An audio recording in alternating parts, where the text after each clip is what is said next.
What to do before buying a used vehicle. So I'm going to take you through steps that I go through whenever I buy a vehicle. I've seen it time and time again where people go out and buy something and they end up spending way too much money buying it, or way too much money on repairs because they were not prepared. So I'm going to bring you through some steps to help you save time and save money. All right, so first thing is understanding what you need the vehicle for. What are your requirements? So for me, on this one, as an example to bring you through, I needed a 4-door truck, or at least a truck with some back doors. They make a little short door, but this one happened to come up and it was a full 4-door, which is good for me. I needed that. I needed 4-wheel drive, which was important.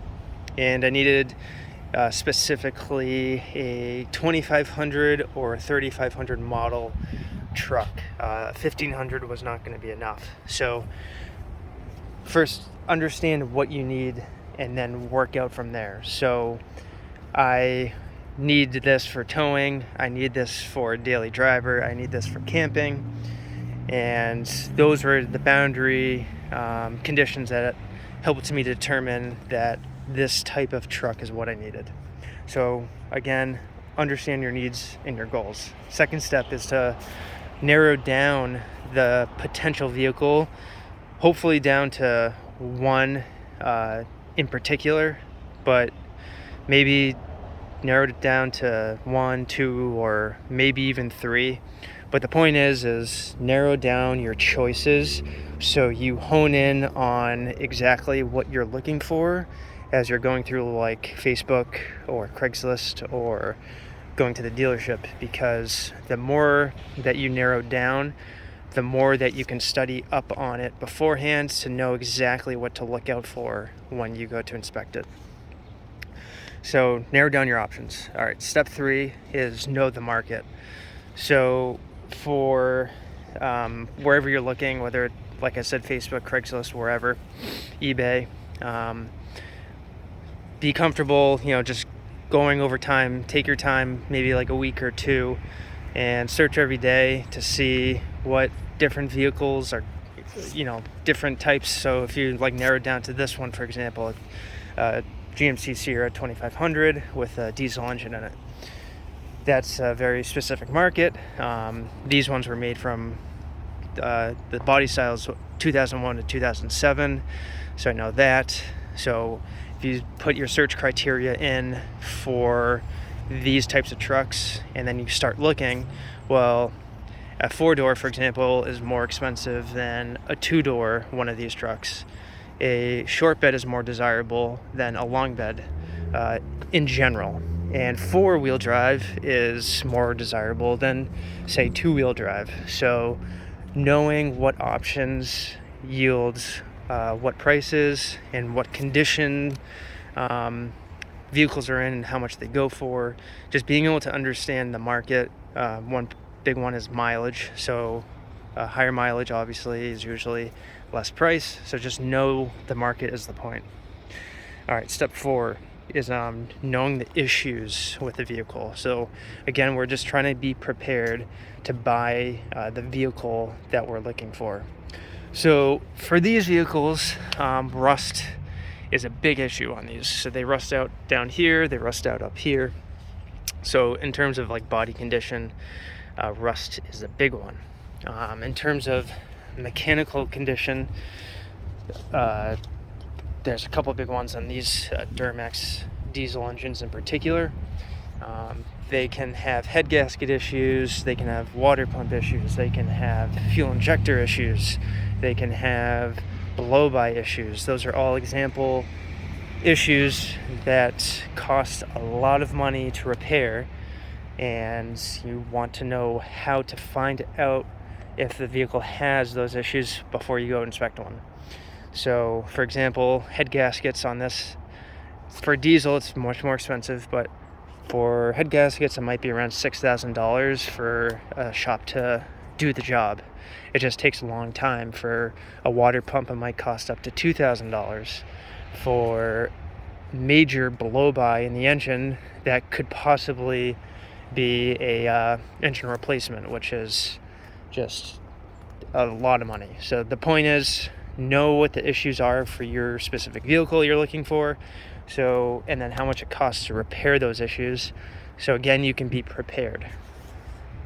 All right, so last thing before you go check or inspect a vehicle is write down this stuff. Have it in your phone, have it on a piece of paper, write it down so you can reference it when you go to inspect the vehicle. All right, so now pretend that you found the vehicle you want and you go to inspect it. You want to go through your list that you wrote down, check the issues, and do other normal vehicle checks, obviously, like checking fluids, making sure it shifts through all the gears fine, etc. So when you go to find the vehicle, inspect it, and then say you find a couple issues, then write it down on your phone. For this one, I found multiple small issues, and I wrote them all down because I can reference it when I talk to the seller to go negotiate on it. So any issue that I found, again, I was able to reference it and say, hey, for example, the front ball joints and steering parts needed to be rebuilt. So I knew that was an issue, and I knew it was going to cost around $2,000 to $3,000 in parts for this particular vehicle, for nice quality parts. And so I knew that before negotiating, and what that enables me to do is make him a fair offer. And I'm not looking to lowball him or anything like that, because he already posted it for a decent price, but it does cost me obviously a lot of money to rebuild that stuff. So I want it to be fair for me as well as him. So again, it's all just preparation. Okay, so after you negotiate with him, whether they accept it or not, if they don't accept it, that's all right. Honestly, some of the best deals that I have done in my life are the ones I passed on. So what I mean by that is the deals that were really risky, like it could have been a lot of money to repair some of the things I found. Sometimes I just skipped on it, or if I felt a little bit sketchy about the seller, some of the best deals that I have done are the ones I passed on. I can give you an example quickly. I was looking at a 2011 GMC pickup truck, and it had a diesel in it, and it was posted. The guy, I went to meet him in Indianapolis and checked it out. It had some issues with it, and we were just $1,000 off in price, but I just felt like that was the right price that when I offered him, so I walked away. And it come to find out, luckily later, I found the old ad that he bought from the original owners, and on the old ad it was 400,000 miles on the truck. And when I went to check out the truck, it had 300,000 miles, which is it's not the end of the world. These go for a while. The point is he messed with the odometer, and luckily I passed on that deal, because I would have had a truck that was tampered with, which is fraud, obviously, and it would have had a truck that was not worth barely anything anymore because it has so much miles. So sometimes you just have to stand your ground. But again, the point is, when you're going to look for a vehicle, whether it's a truck or anything, you just want to be prepared. And these are the steps that I take to prepare myself.